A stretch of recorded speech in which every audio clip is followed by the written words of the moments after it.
बिस्मिल्लाहिर्रहमानिर्रहीम।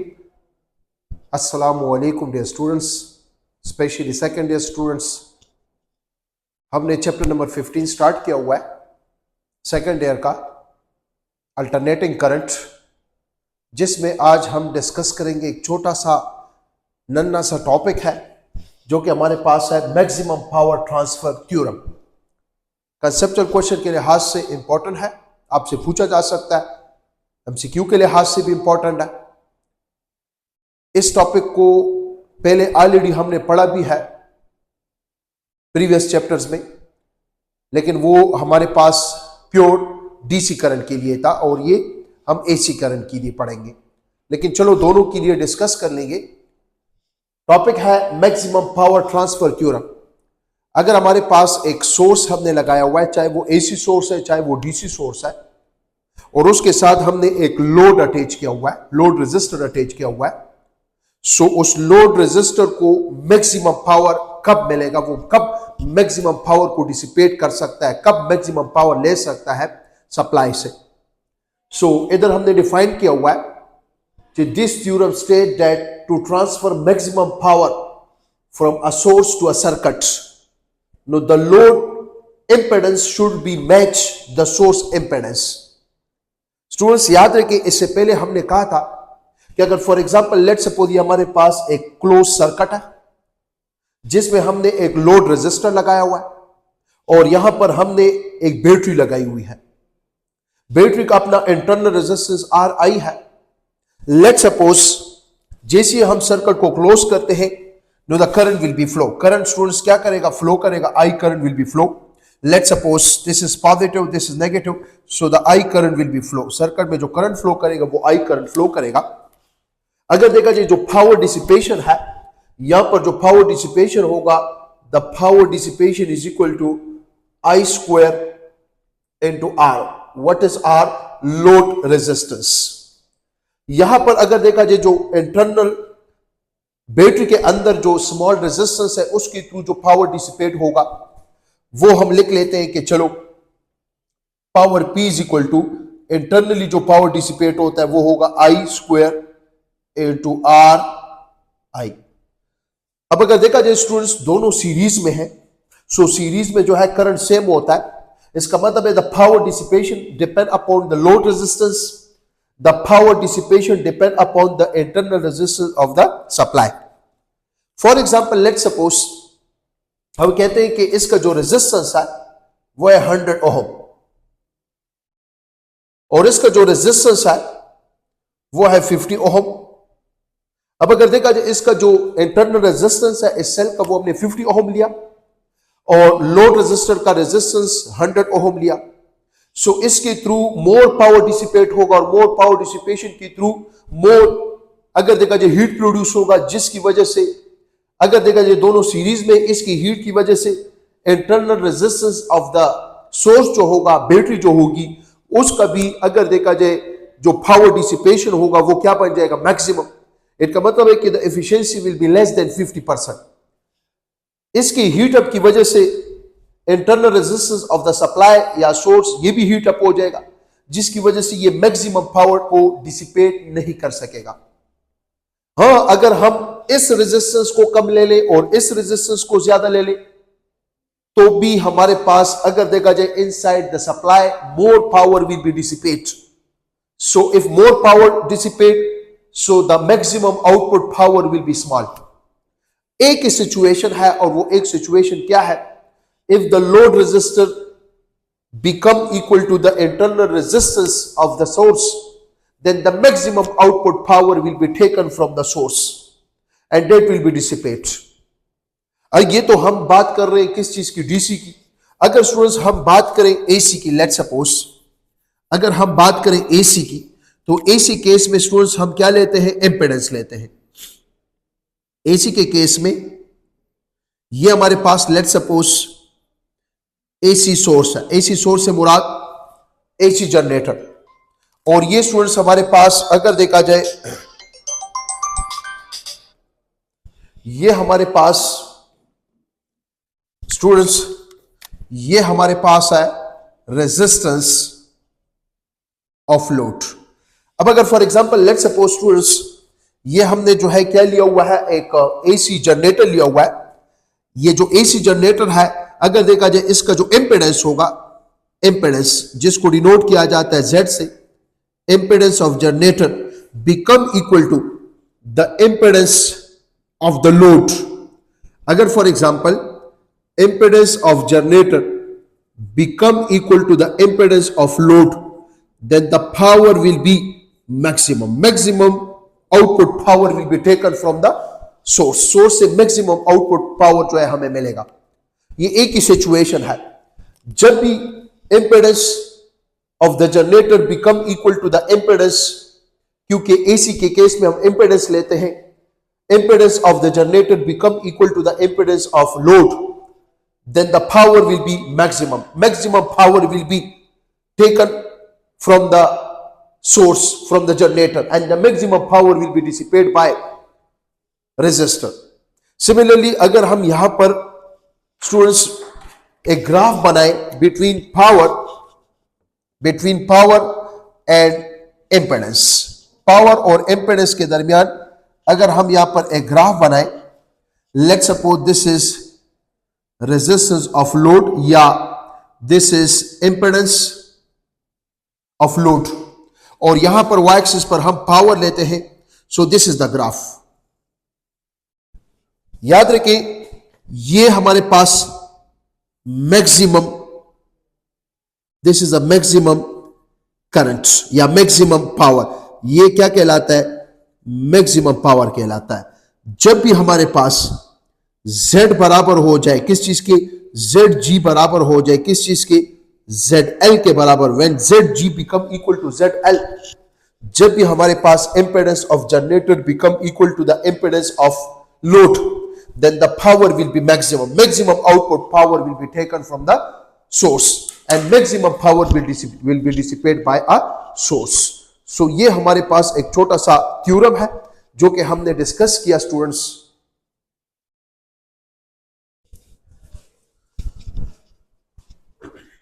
अच्छा स्टूडेंट्स, नया टॉपिक डिस्कस करते हैं जो कि हमारे पास है मैक्सवेल इक्वेशंस।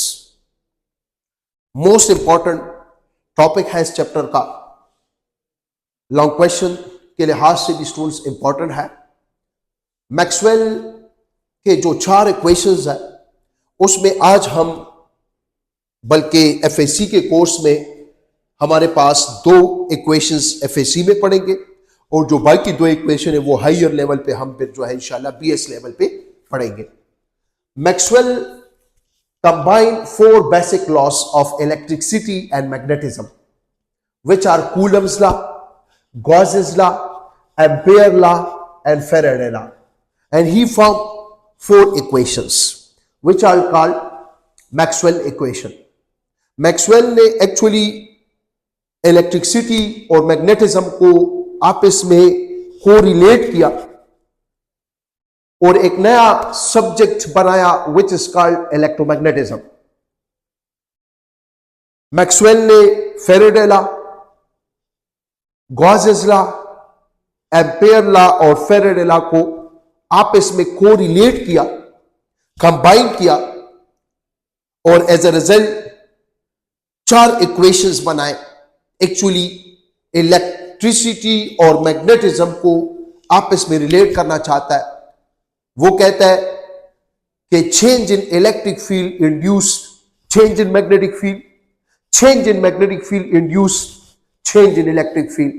ये 2 इक्वेशंस हम यहां पर तफसील से पढ़ेंगे और जो बाकी 2 इक्वेशंस है वो आप लोग हायर लेवल पे पढ़ेंगे। सो लेट्स, पहला जो इक्वेशन है, चेंज इन मैग्नेटिक फ्लक्स मतलब magnetic field produce electric field. पहला हम ये पढ़ेंगे according to Maxwell, whenever there is a change in magnetic flux या magnetic field, there is a change in electric field या there is an electric field. Magnetic field की change की वजह से क्या प्रोड्यूस होगा, electric field.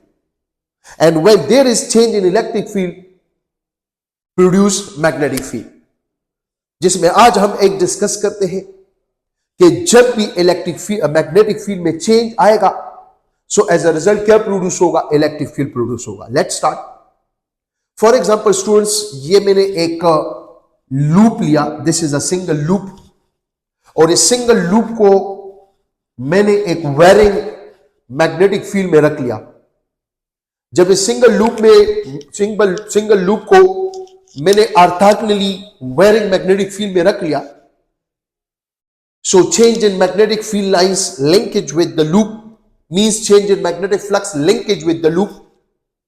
According to Michael Faraday, there will be induced an EMF, and such EMF is called induced EMF, which is equal to minus, according to Lenz's law, n delta phi divided by delta t. हमने क्या किया? हमने एक loop लिया और उसको varying magnetic field में रख लिया। Now, according to Michael Faraday, when a change in magnetic flux linkage with the loop, there is produced an induced EMF. Now, कितने लूप्स है? सिंगल लूप है, और EMF को मैं V भी कह सकता हूं, वोल्टेज भी कह सकता हूं। सो N की जगह 1 और E की जगह आप V पुट करें। सो E is equal to V, N की जगह 1। So this is equation number 2. Now by definition of magnetic flux, क्योंकि मैग्नेटिक फील्ड लाइंस इस एरिया से पास हो रहे हैं, magnetic field lines, so magnetic flux is equal to B dot A, या dot को खत्म करने के लिए हम कॉस थीटा लगाते हैं। अब अगर देखा जाए ये एंगल मैंने 180 क्यों पुट किया, where theta is 180 between B and A. Students, ये एरिया है, ये मैग्नेटिक फील्ड लाइंस है, these are the magnetic field lines which is directed downward. और अगर देखा जाए वेक्टर एरिया है, इस वेक्टर एरिया को मैंने इस तरह रखा हुआ है, इसके एरिया का डायरेक्शन ये है, इस वेक्टर एरिया का डायरेक्शन ये है, और मैग्नेटिक फील्ड लाइंस ये है। अगर देखा जाए बी और A both are anti parallel, they max angle 180। So cos 180 students किस चीज के बराबर है वो तो हम जानते हैं, which is equal to -1। So इसकी जगह -1, -1 into B A minus B A, this is equation 3। आप लोग इस तरह कर लें कि फ्लक्स की जगह आप लोग पुट कर ले minus B A, V is equal to minus delta by delta T, और फ्लक्स की जगह minus B A, minus minus plus delta divide by delta T B A. अब स्टूडेंट्स अगर देखा जाए change with respect to time B में आ रहा है या ए में आ रहा है। अब अगर देखा जाए area of the loop is constant, varying magnetic field है। सो अगर देखा जाए वेरिएशन किस चीज में आ रहा है, मैग्नेटिक फील्ड में आ रहा है। इस बी को ए को बाहर निकाल ले, so V is equal to the induced EMF is equal to A delta B divided by delta T. This is equation number 4। इसका मतलब है जो वोल्टेज है, जो EMF है, विच इज इक्वल टू किस वजह से प्रोड्यूस हो रहा है, rate of change of magnetic field B की वजह से प्रोड्यूस हो रहा है। इसका मतलब है मैग्नेटिक फील्ड के चेंज की वजह से क्या प्रोड्यूस हो रहा है, पोटेंशियल। अब अगर देखा जाए स्टूडेंट्स, ऑलरेडी हम और आप लोग जानते हैं कि जहां पर भी पोटेंशियल होगा there must be electric field. First chapter में हमने पढ़ा हुआ है कि E is equal to minus delta V divided by delta R। The change in potential gradient is equal to electric field. जहां पर भी पोटेंशियल में चेंज आएगा या पोटेंशियल होगा वहां पर मस्ट इलेक्ट्रिक फील्ड होगा, और जहां पर इलेक्ट्रिक फील्ड होगा, और इलेक्ट्रिक फील्ड जहां पर होगा, नो इलेक्ट्रिक फील्ड किसको कहते हैं, इलेक्ट्रिक फील्ड कहते हैं फोर्स पर यूनिट चार्ज। और अगर चार्ज पार्टिकल पर फोर्स लगेगा तो the charge particle will be move, और जब चार्ज पार्टिकल मोशन में आएंगे तो इसका मतलब इस लूप में क्या पैदा हो जाएगा, करंट। इस लूप में current, this is the direction of current. अगर देखा जाए ये जो लूप है इसमें करंट ये है, अकॉर्डिंग टू लेंज़ लॉ अगर करंट का डायरेक्शन ये है तो मैग्नेटिक फील्ड करंट इस तरह डायरेक्शन में पैदा होगा कि अपने कास को अपोज करेगा। अगर ये करंट का डायरेक्शन है तो इसका मतलब है इसके लेंज़ लॉ के मुताबिक ये अपने कास को अपोज करेगा। तो फिर हम कह सकते हैं कि there must be a current, there must be a current. अब अगर देखा जाए अगर पोटेंशियल है तो इसका मतलब है there must be electric field, और अगर इलेक्ट्रिक फील्ड है तो electric field means force per unit test charge या फोर्स पर यूनिट चार्ज, और जब चार्ज पार्टिकल पर फोर्स लगेगा तो the charge particle will be move, there must be a current, there must be a current. इसका मतलब है charge particle पे फोर्स लग रहा है, इसलिए चार्ज पार्टिकल मूव कर रहे हैं, there must be a current. So फिर हम कह सकते हैं by definition potential is equal to work done per unit charge. अगर देखा जो work means F dot D, dot को खत्म करने के लिए कॉस थीटा। अब अगर देखा जाए जिस डायरेक्शन में अगर देखा जाए चार्ज पार्टिकल पर फोर्स लग रहा है, उसी डायरेक्शन में चार्ज पार्टिकल मूव भी कर रहे हैं, the angle between them is zero, force and displacement. So इधर आ जाएगा का zero is students how much, 1। Force means electric force which is equal to Q E. और अगर देखा जाए ये एक कंप्लीट लूप में जाएंगे तो the displacement in a complete loop is equal to 2 pi R. इस तरह करें कि आप लोग W की जगह जो है वैल्यू पुट कर लें। सो मैं कह सकता हूं W is equal to F की जगह QE और D की जगह 2 पाई आर। इसको इक्वेशन 7 का नाम दे दे और इसको इक्वेशन नंबर 5 में पुट कर ले। So by definition voltage will be equal to W which is QE 2 pi R divided by Q, Q के साथ cancel, V is equal to E into 2 pi R। By definition voltage is E into 2 pi R। अगर देखा जाए equation number 4 equation number 8 को compare करें, दोनों के left side same है तो राइट साइड आल्सो भी same. So E into 2 pi R is equal to A into bracket open delta B divided by delta T। ये 2 पाई आर उधर shift हो जाएगा, no E is equal to A divided by 2 pi R into delta B divided by delta T। इसका मतलब है this is the first equation of Maxwell. So whenever there is a change in magnetic field, there must be induced electric field। यहां से हम कह सकते हैं कि electric field is proportional to rate of change of magnetic field। When there is a change in magnetic field in a coil, there must be electric field। जब भी किसी coil में magnetic field में change आएगा with respect to time, so there must be produced electric field। So Maxwell का first equation जो है वो आपको पता होना चाहिए, E is equal to which is electric field A divided by 2 pi R bracket open delta B divided by delta T। This is the first equation of Maxwell। So when there is a change in magnetic field, there must be electric field। जब भी magnetic field में change आएगा with respect to time in a loop, there must be electric field। इसके बाद इंशाल्लाह next equation पढ़ेंगे कि जब भी इलेक्ट्रिक फील्ड में चेंज आएगा with respect to time, no there must be produced magnetic field. मिलते हैं नेक्स्ट लेक्चर में। Thank you so much, best of luck, खुदा हाफिज।